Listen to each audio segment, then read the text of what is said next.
the right tackle versus left tackle debate. As offensive linemen, we know how hard it is to go from the left side to the right side. It's like wiping your ass with the other hand. You're gonna get the job done. It's gonna be a little messy, but you're gonna be a little more anxious the next time you go and do it. I've got Justin Pugh, AQ Shipley, Trench Play. There's nobody better to talk about these guys than you two. I'm trying to lift him up. The comp that I made was myself. Let's go. It is insane to think this guy weighs 320 pounds. The center-quarterback relationship, so important. That is how we create a clean pocket. That's all we need.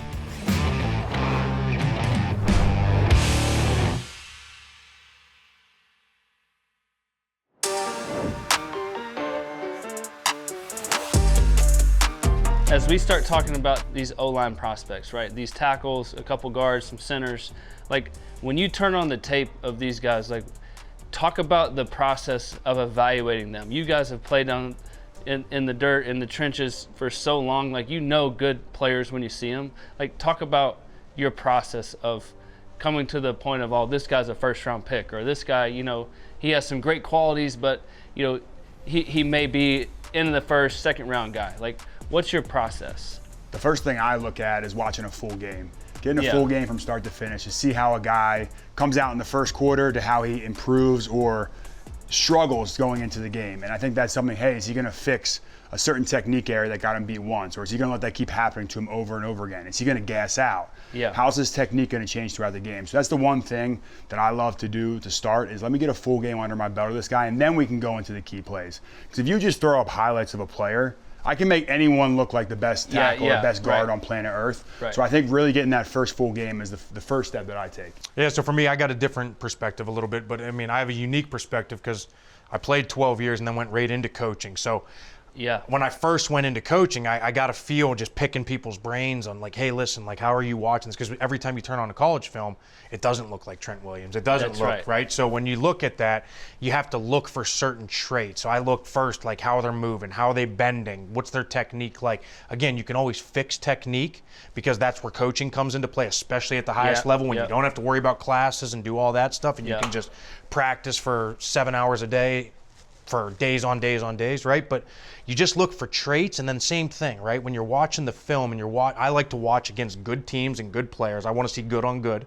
And then the next thing I want to see is if I see early in the game a guy get beat on an outside move, I'm going to fast forward and find the next outside move and see if he corrected it. See if we get better as the game goes on and fix a mistake early in the game.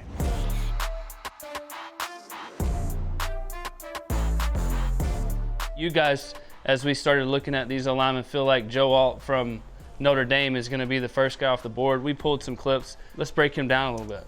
Yeah, the one thing when you look at Joe Alt, and the first thing I think, he's the best offensive tackle in the class. He's the most NFL ready.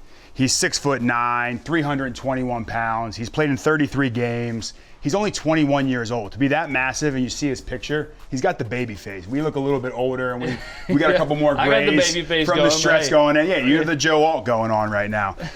His dad played in the league. I just think from terms of readiness to step onto an NFL field, Joe Alt has it all. And then we can hop into the technique and the skill, but just like from a baseline, he walks in the room and you're like, that's a left tackle in the NFL. Right.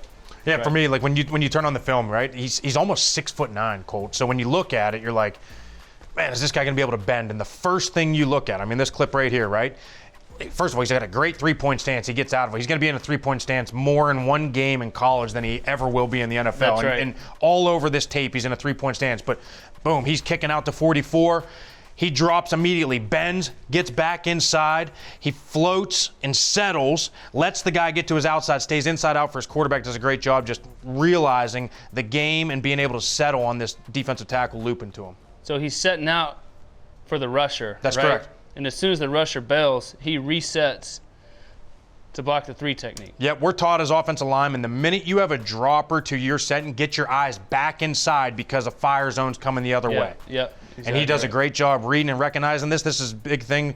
You're not always taught this in college, but when you see a guy like this, you can say, hey, this guy's going to be mentally ready to play the game immediately. First of all, you got to have confidence, right? He's the left tackle. He goes out and jump sets, right? Jump sets, the scariest set in all of football.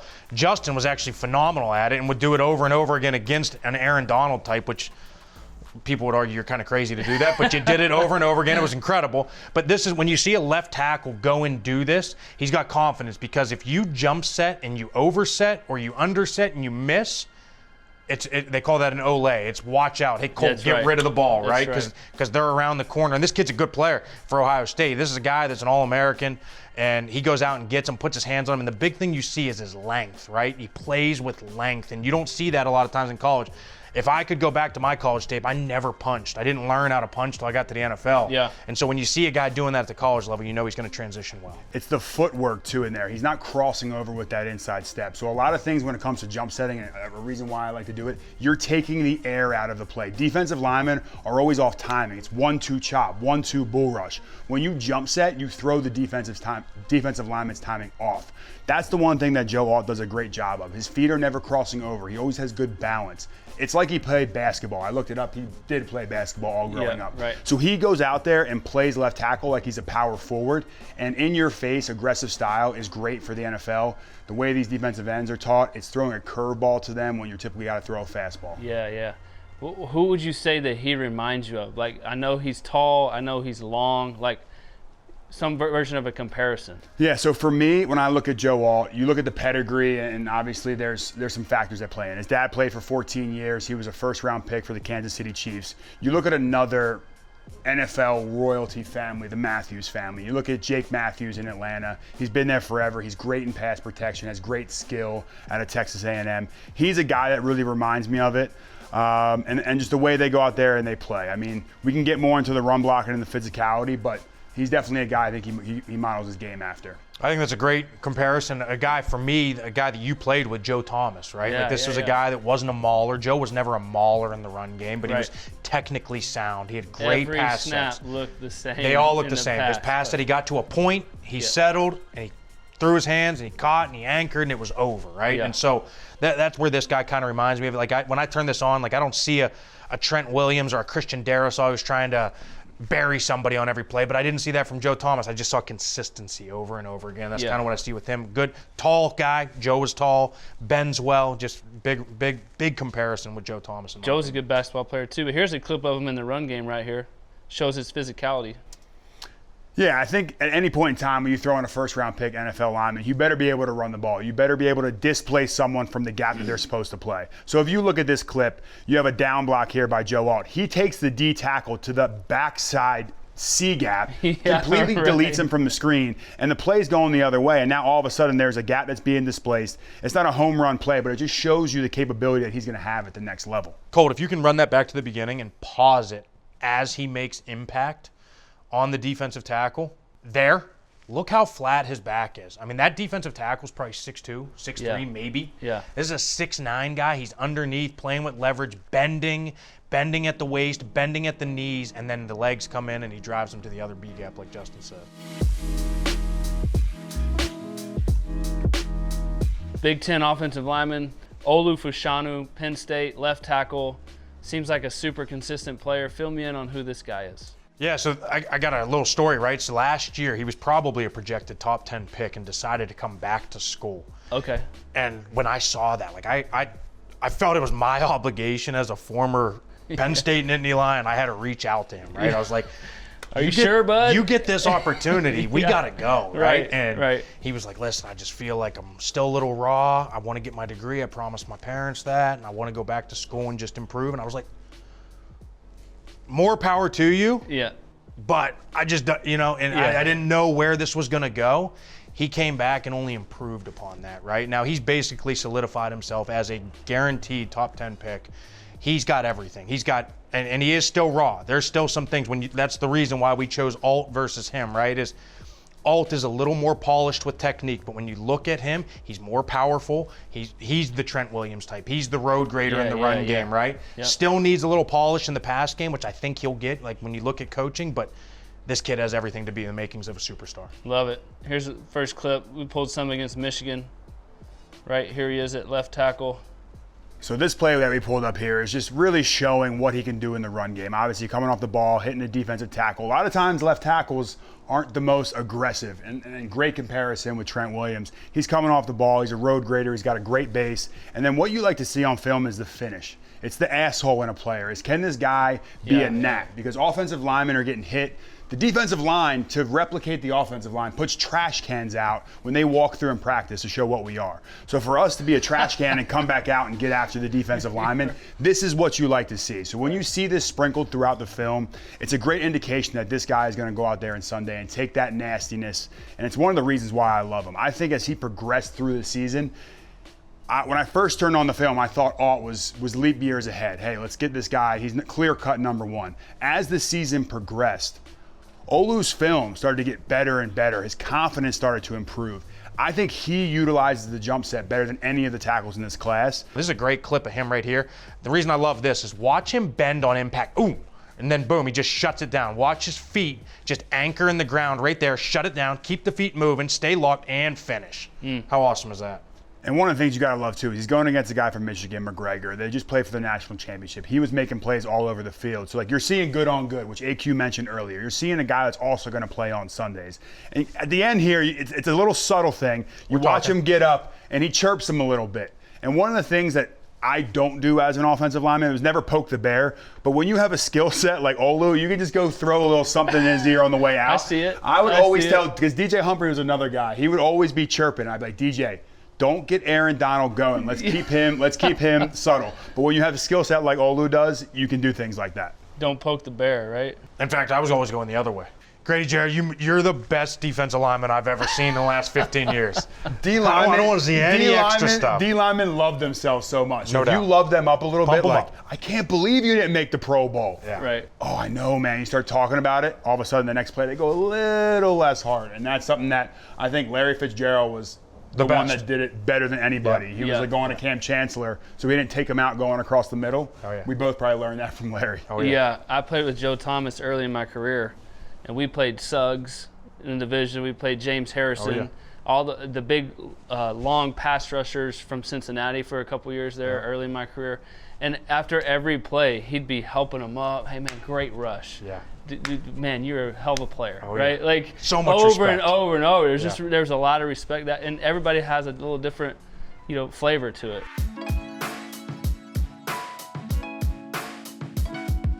JC Latham, Roll Tide. Tell me about this guy. Roll. When you turn on the film, the one thing that stands out as an offensive lineman, the dude doesn't wear any gloves. You have to be a certified psycho not to wear gloves. I mean, I didn't wear them in high school. I didn't even know what it was. But to go against NFL talent, not wear gloves, it's like the little giants. Like intimidation is 90% of the game. He's a monster. He's 6'6", 342 pounds. He is what you think of when you think about Alabama offensive linemen. And this play right here, obviously, it takes a guy and completely deletes him off the screen. But this is a nuanced play. You look at this where we always talk about hitting the hip on zone schemes. Now, you watch him come down, and the guard posts him up, and he high legs. So if you see that left leg up here, he keeps that one forward and hits that hip and really does a good job of using the momentum. But he's able to stay square, hit the hip, climb to the second level, and makes that play go. All right, so in every double team, there's a post guy, and there's an outside guy that's the cleanup guy, right? And so what happens is this initial guy is going to set it up. So he's going to step here. As soon as that guy sees this, he's going to play into me. And then I drive here, and then basically I'm trying to lift him up. That exposes this hip right here. And as the double team guy comes in, now he's going to hit the hip, and it sends him over, and there's your double team. And as he climbs, and so when you saw this with JC Latham, when you hit the shoulder, they're able to ricochet back. They don't feel it as much, and then this guy can get back. But when you hit the hip, for whatever reason, you don't have anything to anchor, it sends him over, and it allows me to go.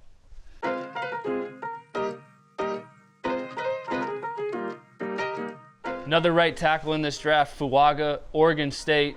Look at him right here, big boy, obviously. Tell me about Fuaga. Yeah, I mean, you look at that right there, it almost looks like Lane Johnson, right? I mean, Yeah, right. it is, but now where the difference comes in is Lane is as good of a pass protecting tackle in the NFL. This is where he needs a little bit of work. He opens at that outside hip, right, which leads to a short edge, and that's what you can't have in the NFL. But I think if he gets with the right scheme, with the right coach that hammers technique, he can really get that going. But what he does do is he's a tone setter in the run game. He excels in the run game. Watch him climb to the second level here and just throw this dude out of the state. And You got to love this when you see a guy finish. You got to love that. You'll probably see the penalty flag come in here from the referee right here because we get the little extra on the ground. But as an offensive line coach and every scout in the NFL, every head coach that wants to be a physical team is watching that, and they love everything about that. We got a pass rep of him here. And again, this is not his forte, and he needs to just kind of hammer some of the technique, whether it's now or whether he gets with his team. But you can see it even here. That right hip drops. You see that, Colt? Right there, that right hip drops on contact. And that's where you can get these elite rushers in the NFL. That's where they either get the edge or they long arm bull, and you're already right there at the top part of his set. He's only 3 yards from the quarterback. Yeah. You get Max Crosby on a long arm bull right there, and you're in the lap of the quarterback immediately. But here, you can get away with it in college. And this is a good set. He has the makings to be a very good pass protector. We just got to clean up that outside hand and outside hip. So when it comes to pass protection, the guards and centers are responsible for the depth of the pocket. They're trying to keep the D tackles on the line of scrimmage. Right. Yep. And the tackles are responsible for the width. You feel the width when tackles start to open that hip and allow that guy to create some type of an edge pressure on you. So the reason why you want to stay square, not only can you keep the width of the pocket better, but it allows you to pick up games. When tackles start to turn in pass protection, it is a sign for the defensive lineman to start running stunts.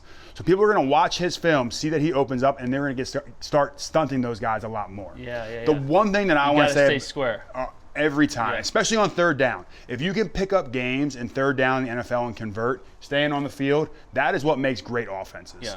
And while we're watching Fuaga, the one thing I do also want to mention is the right tackle versus left tackle debate. As offensive linemen, we know how hard it is to go from the left side to the right side. The way I always compare it, and I think it was TJ Lang in Green Bay that coined this term, so I won't steal from him, give him his flowers.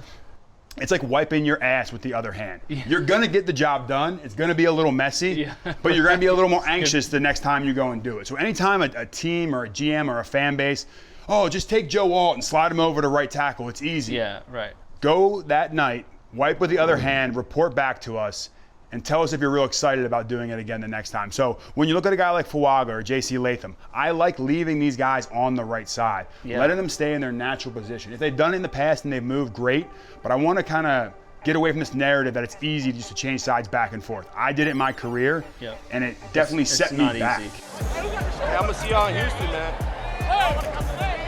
Staying in the Big Ten, headed over to Washington, made it all the way to the national championship game, great season, and partly led by their left tackle. Tell me about Fautanu. So Troy Fautanu is one of my favorite, and without even knowing it, me and AQ were both like, hey, who's your favorite prospect in this draft? It is Troy Fautanu. Wow. He is, he's 24 years old. He's a fifth-year senior. He's played a lot of football. He got him to a national championship. He's a tone center, and we'll get into that. But he's one of these guys, and the comp that I made was myself. So I felt obligated to introduce him, Played left tackle in college. How many years you played? 11 years in the NFL. Right. Could play more? Yeah, I might. It might be 12. We don't know. I'm trying to catch up to this guy Straight right off here. the couch, baby. I mean, we're both short of him, so he screwed up somewhere along the line.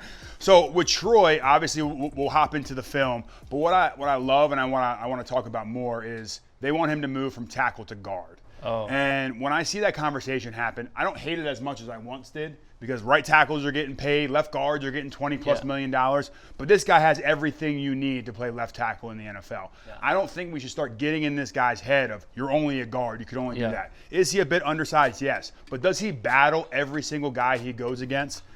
I love what he puts on the film. I love who he is as a player. Now, let's put on a couple of clips here, and AQ can dive into that. Yeah, so here's a clip, right? Same thing we talked about with Joe Alt earlier, right? He sets, his defensive end drops, now we look for work. And this is what I made my living on. I used to look for, we call these kill shots, right? I don't know if we're allowed to say that, but we look for these all the time. We're trying to find ribs. We're trying to get a little rib sandwich, and that's what we do. Look, he's not looking, boom, we get those. Those matter over and over again. As this game goes on, he gets 2 or 3 of those, that D tackle's got his head on a swivel. Now he's not even completing his twist. He's not completing his stunt because he's looking to see where the next shot's coming from. What does the O-line coach say in the meeting room when you pull this up on Monday after the game? This is the best thing in the world, right? You get goosebumps. Yeah, it's like he looks for these. You could have the worst game in the world, and you have 3 of these, and it feels like you had a great game. Yeah, that's right. I know what, as a quarterback, when I'm watching tape after the game, road games, you pull it up on the flight on the way back. You go find this guy. I'm looking for all of this. O-line deal. I'm looking for the kill shots, the cleanups, like the finishing plays from the O-lineman. I love that. Absolutely. I love it. Here's another clip of him right here. Yeah, so he's probably the most athletic guy amongst the offensive line prospects in this class. Like, when you watch him run, it is insane to think this guy weighs 320 pounds. Look how square he is. Look at him pick up this stunt because he's square. He's got good feel. Hey, his guy's not coming right away. He settles, he gets square, he's right there, he's drag hand with the inside hand, and he passes it off really well with his guard. Another comparison, I know Justin gave a great one of himself over here, but Penei Sewell, it's easy to make this comparison when you watch him. The athlete, the prick in him. And watch this. Look at that. You don't see this often. This is a move you have to work over and over again. When you feel that long arm, you get that chop to the inside arm and watch him just fall down. And when you watch Penei Sewell for the Detroit Lions, he does this over and over again. As soon as he feels the long arm, it's getting swiped and he's on the ground. And these add up as well. This right here is NFL quality. When you put this film on, there's NFL guys that can't do what he's doing right now. So when you're looking at him in the draft, it's like, hey, is this guy a little bit undersized? Is he a little bit older? He's not 6'9". That dude right there can play on Sundays. That's the guy I want on my team. So is the reason they're talking about moving him down to guard strictly because of his size? Strictly because of his arms? Yeah, and so I hate this more than anybody. Teeing you up right here. This is a tee up right here. Because this was my biggest knock forever. I fought this my entire career, every time I was up for a new contract, when I was coming out in the draft, when it was whatever. So when I see somebody like this, it's so easy for a scout upstairs to sit there and say, oh, his arms are 32 inches. But then yet you turn on the film, and over again, he's playing against guys who are going to be playing in. He plays against Latham, who's going to be a top 15 pick, and he plays well against them, right? But all of a sudden now, in 6 months, his arms are too short to block him.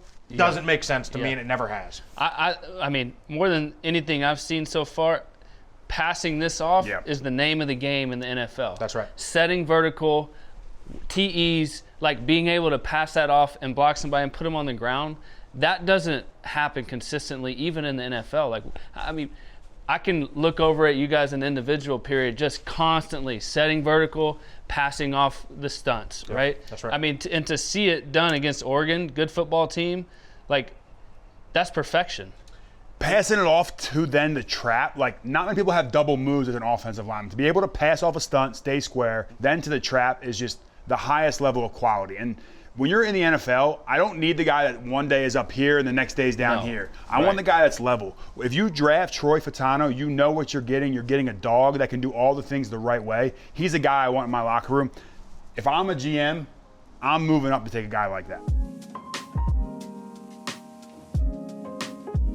Let's move into a little bit of the interior play. We talked a bunch of tackles, but this guy, Jackson Powers Johnson from Oregon, Remington Award winner. You're an alum. Cue it up, baby. I'm in the list. Is there a secret group chat here? No. If the Heisman has like a house, we get a helmet. You get a helmet or like an Airstream. You guys get an RV. I think you should have an RV, like the Remington RV. Yeah. First of all, we'll work backwards here, right? Let's start at the Senior Bowl. At the Senior Bowl, this is where his name was made. Like, yeah, okay, he's a Remington Award winner.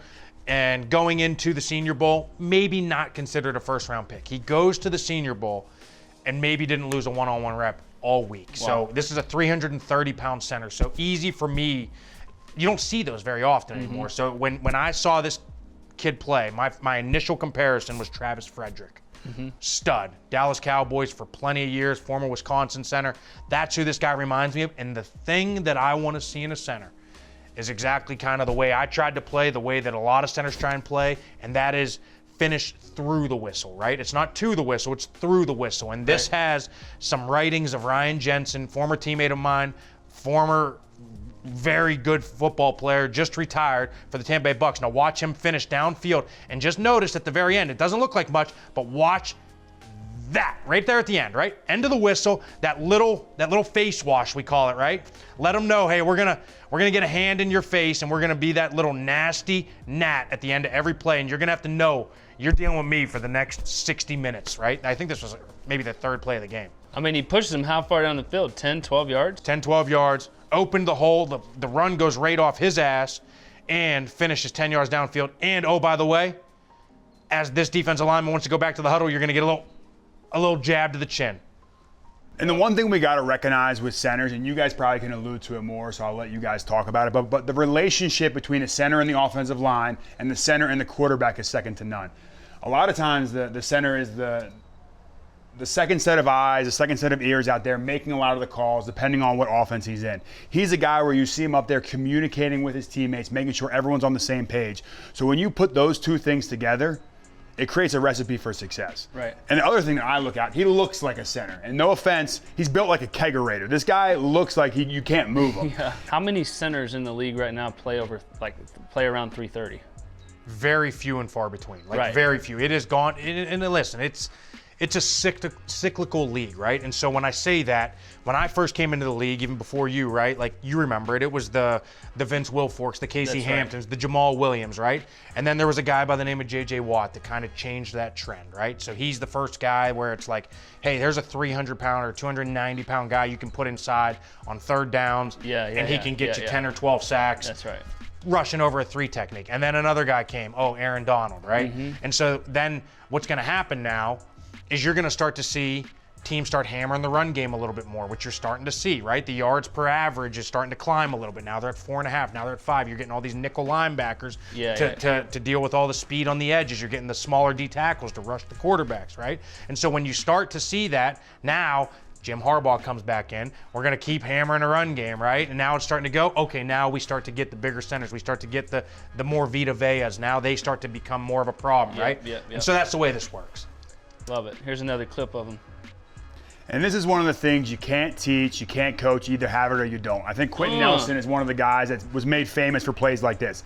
He's even vacating a gap, going all the way to get a kill shot. When you put on the film, when you're watching on the plane ride home, maybe having a glass of wine, enjoying yourself with the boys, this is the one you cheers over. And this is something that you love to have. If you can have a guy like this, a guy like Troy Fautanu, you really start to develop a pack-like mentality with your offensive line, and people don't like going against guys like this. This is a guy who I see could raise his value at combine meetings or at a 30 visit when you go in, because the center quarterback relationship obviously is so important. You're with that guy like, hey, who's the mic here, right? You're breaking down the blitz cut up on Wednesday nights together. You're saying, okay, okay, what are you looking at? Here's the overhang here, but we want to put 4 hands on Aaron Donald. Which way are we sending the protection, right? And so that relationship between center and quarterback, one of the questions I would always ask a center is how do you see this? Where do you want to go with it? I know what my eyes see, but what does your eyes tell you? What's your tendencies? What are you seeing, right? And when you're evaluating center, I feel like those meetings. Okay, I can turn on the tape and see all right, this guy's a dog. This guy's heavy. I like him, but he finishes like this. How is he in making mics? How much can I put on his plate as far as protections go, right? Yeah, and I agree. I mean, Colt, you know, and I know, we've been in those center quarterback meetings, and listen, I didn't play 12 years because I was the biggest, the strongest, the fastest, or even that. But I will say, I felt very good about what I brought in terms of mental to every single meeting room I was ever in. I knew I was always on the same page as a quarterback, and when I wasn't, I was picking your brain. Why? Hey, listen, I saw this slot backed up over here, tells me, hey, let's send the mic that way. You send it this way because based on coverage distribution, right? These are conversations we have. These are conversations he's going to need to have. Exactly. And so until you get him in a meeting and put him on a board and put him in front of a group and put him in a stressful situation, and now it's 3rd and 3 in Baltimore, you can't hear anything, and you got Wink Martindale calling the craziest blitz you've ever seen in your entire life. Right. And oh, by the way, you see something different than me in the last second. We got to switch the protection, get these guys all communicated. Yeah. Can he do that? This guy Mims from Georgia. Obviously, Georgia's won a ton of games, right? But he's kind of anchored the right tackle position. Tell me about this guy. So Amarius Mims is a guy that his name is creating a lot of buzz. We need to cue the 40-yard clip. He's 6'10". He's 360 pounds. Everything you want in a right tackle. And there's been this buzz coming out of camp. He could be the biggest boom-bust prospect in the draft. Right. There's a key word with this guy, potential. He's only played 8 games. He had some injury history at Georgia. He was sitting behind some other players, didn't get a chance to play. But Kirby Smart came out and he said, this guy's gone against Trayvon Walker, Jalen Carter, Nolan Smith. You see a guy at this size get out in space and take on a DB in space. It's something you can get excited about. Do I think he gets into the first round? He's one of those guys that you're taking a little bit of a risk on. You don't know exactly what he has. Other guys had 30, 40 starts. He's got 8. Do you value how fast a guy runs the 40 at the combine as an offensive lineman? If I ever have to run 40 yards, we're in trouble. we're in trouble. Yeah. We are in trouble. And it's the same thing with offensive linemen, right? Like, this guy's a guy, and Justin and I have talked about this over and over again. It's like, when you look at him, his film, when you watch it, it does not scream first round. Like, there's some plays that flash, but over and over again, there's the inside move that gets him a little bit on the pass pro. He's going to need to work on some things, but we talk about it over and over again. If you're going to take a guy on potential in the first round, potential gets that coach fired in the first round. Whether it's in 1 year, 2 years, 3 years, or 4 years, it's gonna come back to bite you, right? Yeah. Now, second, third, fourth, fifth, sure, let's take a flyer. Let's take a potential guy. But this guy has a ton of talent, but it hasn't risen to the top yet, right? Yeah. And that's where I think you probably take a second round, third round, whatever it may be. But because he ran a 4.7 and a 4.3 20-yard shuttle at the combine, all the buzz is all over him.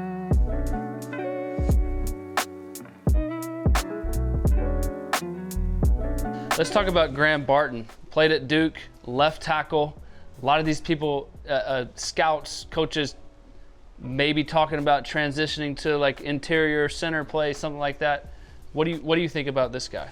You look at a guy from Duke University. I really think that's like judging a book by its cover. It's like, oh, he went to Duke. Duke's football team's been competitive the last few years. Shout out Daniel Jones and Dookie up there in New York. But, he's out there at left tackle, 6'5", 315. He's got all the size to play any of the positions. The reason why we wanted to pull this clip up, he's going against Jared Verse, who I think is one of, if not the best edge rushers in college football right now. And look what he's able to do. Great contact, driving him off the ball, and the finish here.